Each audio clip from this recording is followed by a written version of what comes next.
नमस्कार दोस्तों, स्वागत है आप सभी साथियों का स्मार्ट स्टडी पर। साथियों, आज है 10 दिसंबर 2025। आरआरबी ग्रुप डी का पेपर हो चुका है और आज इस वीडियो में आज के फर्स्ट शिफ्ट के क्वेश्चन आंसर देखेंगे। तो भाई जितने साथी लोग पेपर देकर आए हैं वो मिला लीजिएगा कि आपने जो आंसर किया है सेंटर में सही है या गलत है। और देखो, जिनका पेपर अभी बाकी है ना साथियों, उनके लिए बहुत इंपॉर्टेंट है क्योंकि डेली क्वेश्चन रिपीट हो रहे हैं।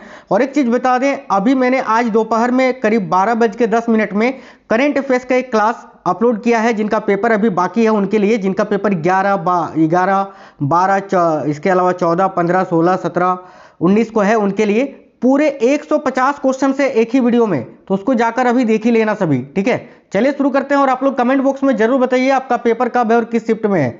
ध्यान से साथियों, करेंट अफेयर्स का पूरे 150 क्वेश्चंस में आपको डेली करेंट करा रहा हूं, 100 क्वेश्चन।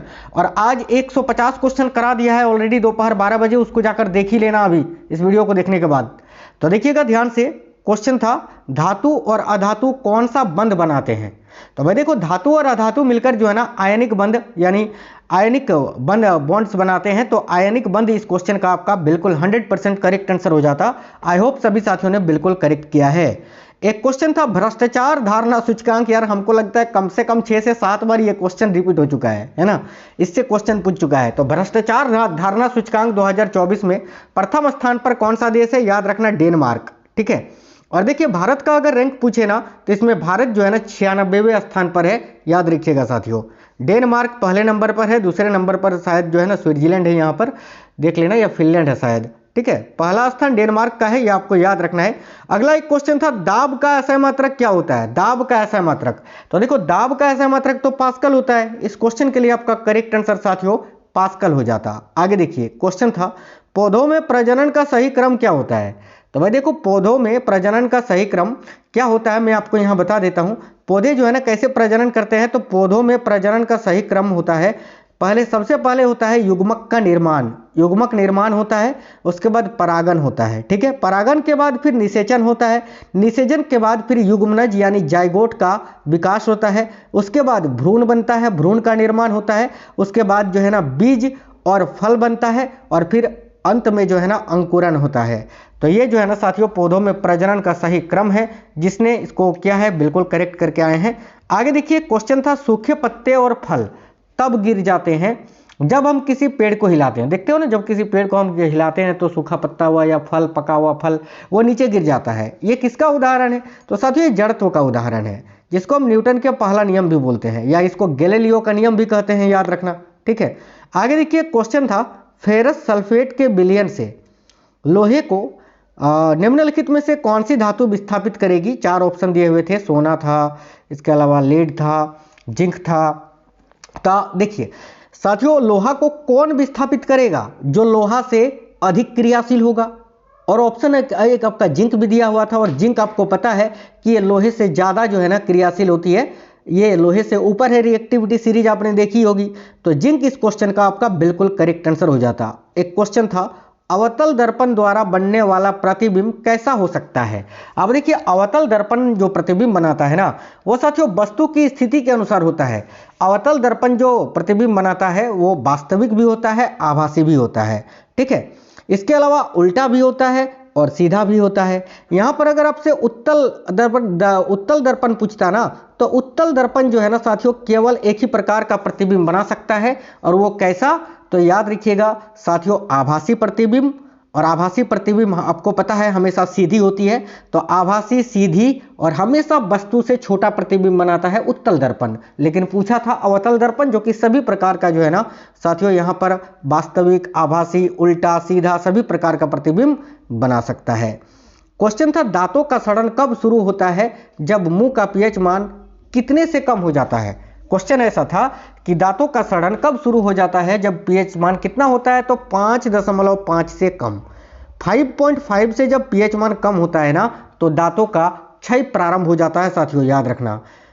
एक क्वेश्चन था एक तितली फूल से भोजन प्राप्त करती है। ठीक है, देखो ये सारे क्वेश्चंस जो है ना मैंने ऑलरेडी आपको पढ़ा रखे हैं। ध्यान से देखिए, सारे एक्सपेक्टेड क्लासेस जो मैं आपको करवा रहा हूं, और करेंट अफेयर्स वाले तो देखने ही हैं। एक तितली फूल से भोजन प्राप्त करती है और एक गिलहरी दाना खाती है। ऐसी स्थिति में दोनों किस प्रकार के जीव कहलाएंगे? तो भाई देखो, तितली फूल से भोजन प्राप्त करती है, जिसको मरकंद बोलते हैं। ठीक है, तो भाई ये तो शाकाहारी है तितली। गिलहरी की बात करें तो गिलहरी दाना खा रही है, तो गिलहरी भी शाकाहारी है, तो ये दोनों शाकाहारी होगा। ऑप्शन थे कि दोनों मांसाहारी है, दोनों शाकाहारी है, एक मांसाहारी है, एक शाकाहारी है, तो दोनों शाकाहारी इस क्वेश्चन का करेक्ट आंसर हो जाता।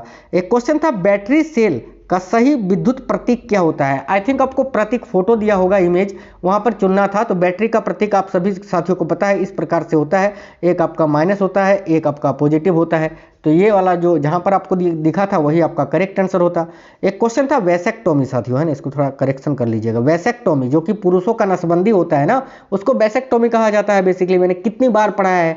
तो वैसेक्टोमी में किस अंग को काटा या ब्लॉक किया जाता है, कितनी बार बताए हैं बताओ? अगिनत। देखो करेक्ट आएगा शुक्र वाहिनी को, यानी वास्ट डिफरेंस को। अगर आने वाली शिफ्ट में पूछे आपसे कि देखिए महिलाओं का जो नसबंदी होता है ट्यूबेक्टोमी, उसमें किस अंग को काटा या ब्लॉक किया जाता है, तो याद रखिए फेलोपियन ट्यूब को। याद रखना साथियों, बहुत इंपॉर्टेंट है। आगे देखिए क्वेश्चन था, एक छात्र कक्षा में आखिरी बेंच पर बैठा है, उसे ब्लैक बोर्ड साफ नहीं दिखता है, लेकिन 25 सेंटीमीटर दूरी पर लिखे नोट साफ दिखते हैं। इस छात्र को, ठीक है, कौन सा दृष्टि दोष है और उसके उपचार के लिए क्या करना चाहिए? तो भाई सामने की चीजें दिख रही है, दूर की नहीं दिख रही है, तो इसका मतलब है उसको निकट दृष्टि दोष हुआ है, जिसको मायोपिया बोलते हैं। और इसके उपचार के लिए हम अवतल लेंस का प्रयोग करेंगे। मायोपिया उपचार के लिए अवतल लेंस, ठीक है। एक क्वेश्चन था, यदि किसी कार्बन, ठीक है, यदि किसी कार्बन श्रृंखला में, ठीक है, प्रेफिक्सेस या सफिक्सेस लगाए जाते हैं तो वह किसे दर्शाते हैं? तो ये क्रियात्मक समूह या कार्यात्मक समूह को दर्शाते हैं। ये आपका सिंपल सा आंसर हो जाता। एक आइसोबार का गुण आपको दिया बताना था, ये साथियों ऑप्शन नहीं मिल पाया है इसका। तो आइसोबार से, और ये बिना ऑप्शन का बन भी नहीं सकता है, क्या ऑप्शन था पता नहीं चल पाया है।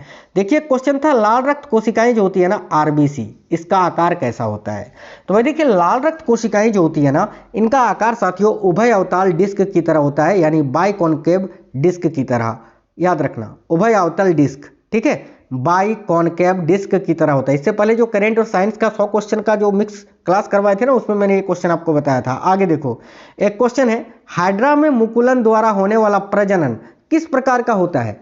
हाइड्रा में जो मुकुलन, देखिए हाइड्रा में प्रजनन होता है बडिंग मेथड से, मुकुलन ये आप सभी जानते हैं, लेकिन ये किस प्रकार का प्रजनन है, किस प्रकार का जनन है? तो एसेक्सुअल यानी अलैंगिक जनन का उदाहरण है। तो इसका करेक्ट आंसर आपका अलैंगिक जनन हो जाता। आगे देखिए क्वेश्चन था 2025 में किस पैरा एथलीट को मेजर ध्यानचंद खेल रत्न से सम्मानित किया गया? तो भाई 2025 में किस पैरा एथलीट को मेजर ध्यानचंद खेल रत्न पुरस्कार से सम्मानित किया गया? इसका करेक्ट आंसर प्रवीण कुमार हो जाता। कितनी बार पढ़ा है, कल भी करंट अफेयर्स वाले में आपको बताए थे कि साथियों प्रवीण कुमार पैरा एथलीट, इसके अलावा शतरंज खिलाड़ी डी गुकेश, निशानेबाज मनु भाकर और एक थे हॉकी प्लेयर हरमनप्रीत सिंह, इन चार को मेजर ध्यानचंद खेल रत्न पुरस्कार दिया गया है। चलिए क्वेश्चन था 2025 में नया बेहद दुर्लभ रक्त समूह एंटीजन क्रिब ब्लड ग्रुप खोजा गया, वह महिला किस राज्य की है? भाई बहुत ही ये अंदर से क्वेश्चन पूछा था, इसका करेक्ट आंसर होता भारत के कर्नाटक राज्य की, ठीक है। देखिए कोलार जिले की एक 38 वर्षीय महिला ने दुनिया के सबसे दुर्लभ रक्त समूह एंटीजन क्रिब की खोज की गई, याद रखना, ठीक है। आगे देखिए क्वेश्चन था साथियों, दिसंबर 2025 की शुरुआत तक भारत की लाइव ब्लिट्ज शतरंज रैंकिंग में कौन सा ग्रैंड मास्टर पहले स्थान पर है? यह क्वेश्चन आरआरबी टेक्नीशियन के पेपर जो हुआ था ना अभी 2024 में, उसमें भी ये क्वेश्चन पूछा था। तो उस समय भी 2024 तक पहले स्थान पर कौन थे? अर्जुन एरिगेसी। पूछा था कितना पॉइंट, सबसे अधिक पॉइंट हासिल करने वाले कौन थे, ऐसा पूछा था टेक्नीशियन वाला में, तो अर्जुन एरिगेसी हो जाता। और यहां भी इसका आंसर अर्जुन एरिगेसी होगा। देखो दिसंबर 2025 की शुरुआत तक भारत की लाइव ब्लिट्ज शतरंज रैंकिंग में अर्जुन एरिगेसी शीर्ष पर थे, जिनकी रेटिंग जो है ना 2749 थी, याद रखना 2749। देखिए क्वेश्चन था अक्टूबर 2025 में हुए ऑस्ट्रा हिंद 2025 में भारतीय सेना की टुकड़ी का नेतृत्व किस बटालियन ने किया? बताओ यार, इसीलिए बोलते हैं साथियों मैं जो करेंट करवा रहा हूं ना वो कोई नहीं करवाएगा, वो देखो डायरेक्ट क्वेश्चन आते हैं पेपर में। ये अभी जितने आज करंट पूछे हैं ना सारे मेरे क्लासेस से हैं, एक दो छोड़कर। अभी जो कर्नाटक वाला बताया मैंने ये और एक क्वेश्चन था, उसको छोड़कर सारे करंट मैंने पढ़ा रखे हैं। तो यार समझ रहे हो, क्लासेस देखा करो करंट अफेयर्स की जो करवा रहा हूं मैं डेली। आज भी 150 क्वेश्चन का करवाया है, पढ़ोगे नहीं तो उसमें क्या करें बताओ, इतने अच्छे क्लासेस दे रहे हैं, आपको पढ़ना है बस। अक्टूबर 2025 में हुए ऑस्ट्रा हिंद 2025 में भारतीय सेना की टुकड़ी ने, कौन सी टुकड़ी ने नेतृत्व किया था? तो गोरखा राइफल्स ने, याद रखना। देखिए क्वेश्चन था, इंडियन रेलवे और स्टेट बैंक ऑफ इंडिया की साझेदारी में हाल ही में कर्मचारियों के लिए सुदृढ़ बीमा की घोषणा की गई है। दुर्घटनात्मक है ना, दुर्घटनात्मक मृत्यु की स्थिति में अब कितने रुपए तक कवरेज मिलेगा? तो 1 करोड़ रुपए तक। याद रखना, जिस रेलवे कर्मचारी का अकाउंट SBI में होगा उसको 1 करोड़ का जो है ना कवरेज मिलेगा। याद रखना, बहुत ही इंपॉर्टेंट क्वेश्चन था। एक क्वेश्चन था, भारत के केंद्र सरकार स्किलिंग को बढ़ावा देने के लिए कितने नेशनल सेंटर ऑफ एक्सीलेंस खोलने जा रही है? तो भाई करेक्ट आंसर हो जाता 5। ठीक है, देखिए क्वेश्चन था, हाल ही में कौन सा भारतीय दुनिया का सबसे युवा तैराक बनी जिसे इंग्लिश चैनल तैरकर पार किया था? अभी 2-3 कल वाला नहीं, परसों वाले क्लास में मैंने बताया था। देखो 16 वर्षीय जिया राज। आ गया ना, आ गया ना, आएगा ही आएगा। देखो हाल ही में कौन सा भारतीय दुनिया का सबसे युवा तैराक बनी है जिन्होंने इंग्लिश चैनल तैरकर पार किया था? मैंने बताया था 16 वर्षीय जिया राज है। जिया राज इस क्वेश्चन का करेक्ट आंसर होता। एक क्वेश्चन था, निम्नलिखित में से कौन सा कोशिकांग या कोशिकांग नहीं है, कोशिका का अंग नहीं है? 4 ऑप्शन थे, माइटोकॉन्ड्रिया, गोल्जी काय, राइबोसोम, साइटोप्लाज्म। तो इसका करेक्ट आंसर आपका साइटोप्लाज्म हो जाता। देखिए साइटोप्लाज्म जो होता है कोशिका द्रव्य, ये कोशिका के अंदर तरल पदार्थ में इस प्रकार से होता है, तरल वाला पदार्थ होता है, और इसी के अंदर जो है ना माइटोकॉन्ड्रिया होते हैं कोशिकांग के रूप में, राइबोसोम होते हैं, गोल्जी काय होते हैं, एंडोप्लाज्मिक रेटिकुलम होते हैं। ठीक है, तो याद रखना ये साइटोप्लाज्म जो है ना ये कोशिका का अंग नहीं है, ये कोशिका के अंदर पाया जाने वाला तरल पदार्थ होता है। याद रखना। नेक्स्ट क्वेश्चन है, जब किसी विद्युतीय परिपथ में कई प्रतिरोधों को श्रृंखला यानी सीरीज क्रम में जोड़ा जाता है तो निम्नलिखित में से कौन समान रहता है? याद रखना, धारा। दोनों याद रखना, अगर आपको सीरीज में पूछे, श्रृंखला में पूछे तो धारा समान रहता है। अगर पैरेलल पूछे यानी समांतर क्रम में पूछे तो उसमें वोल्टेज यानी विभवांतर का मान समान रहता है। याद रखना है। आगे देखिए क्वेश्चन था, ध्वनि की तीव्रता। देखो ध्वनि की तीव्रता मुख्य रूप से किस कारकों पर निर्भर करती है? 4 ऑप्शन थे। ठीक है, क्वेश्चन था कंपन की आवृत्ति, कंपन के आयाम। तो याद रखना वाइब्रेशन ऑफ एम्पलीट्यूड इस क्वेश्चन का आपका करेक्ट आंसर हो जाता, यानी कंपन के आयाम पर निर्भर करता है। ध्वनि की जो तीव्रता होती है ना ये कंपन के आयाम पर, न कि फ्रीक्वेंसी पर। इसमें कंफ्यूजन होता है, याद रखना, कंपन के आयाम पर निर्भर करता है। देखो एक क्वेश्चन था, ओजोन से संबंधित खतरा आने वाले वर्षों में और अधिक बढ़ जाएगा, यह बात किस संस्था द्वारा हाल ही में बताई गई थी? यह बताया था साथियों IIT कानपुर ने। तो IIT कानपुर इस क्वेश्चन के लिए आपका बिल्कुल करेक्ट आंसर हो जाता। देखो एक क्वेश्चन था, जनवरी 2025 में गंगा नदी में किस राज्य में गंगा नदी में बाढ़ आई, बाढ़ में नाव पलट गई थी, जिसमें NDRF और SDRF की टीमों ने बचाव अभियान चलाया था? तो इसका करेक्ट आंसर आपका बिहार हो जाता, जिसमें नाव पलट गई थी, 17 लोग डूब गए थे, है ना। तो बिहार इस क्वेश्चन का करेक्ट आंसर था। क्वेश्चन था साथियों, 2023 तक के सबसे अधिक वन्यजीव अभयारण्य किस राज्य अथवा केंद्र शासित प्रदेश में स्थित है? इसका करेक्ट आंसर आपका हो जाता अंडमान एवं निकोबार द्वीप समूह। सबसे अधिक नेशनल पार्क अगर पूछे अभी वर्तमान में तो वो मध्य प्रदेश में सबसे अधिक नेशनल पार्क है, लेकिन वन्यजीव अभयारण्य यहाँ 2023 तक पूछा था तो अंडमान निकोबार द्वीप समूह करेक्ट आंसर हो जाता है। एक क्वेश्चन था, 2025 में न्यू डेवलपमेंट बैंक के नए सदस्य या 90वें सदस्य देश के रूप में कौन शामिल हुआ है? अल्जीरिया इस क्वेश्चन का करेक्ट आंसर हो जाता साथियों, अल्जीरिया। ठीक है, तो साथियों ये थे क्वेश्चंस। आपको बता दें कि अब थोड़े क्वेश्चंस जो है ना कठिन आ रहे हैं साथियों। मैथ पहले सिंपल आ रहा था, अब जो है ना मैथ के क्वेश्चंस भी बहुत ही मतलब कि बोल सकते हैं इसको कैलकुलेटिव आ रहा है।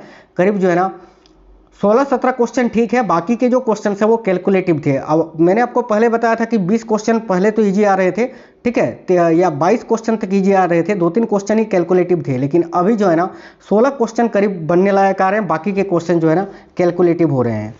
रीजनिंग वैसे ही है, साइंस में भी थोड़ा सा चेंजेस आया है, और करेंट अफेयर्स जो है ना जो पढ़ेगा वो करेगा, मैं आपको करवा रहा हूँ, जो मेरे से करेंट अफेयर्स पढ़ रहे हैं वो बच्चे अच्छे करके आ रहे हैं। ठीक है, चलिए फिर मिलते हैं साथियों नेक्स्ट वीडियो में।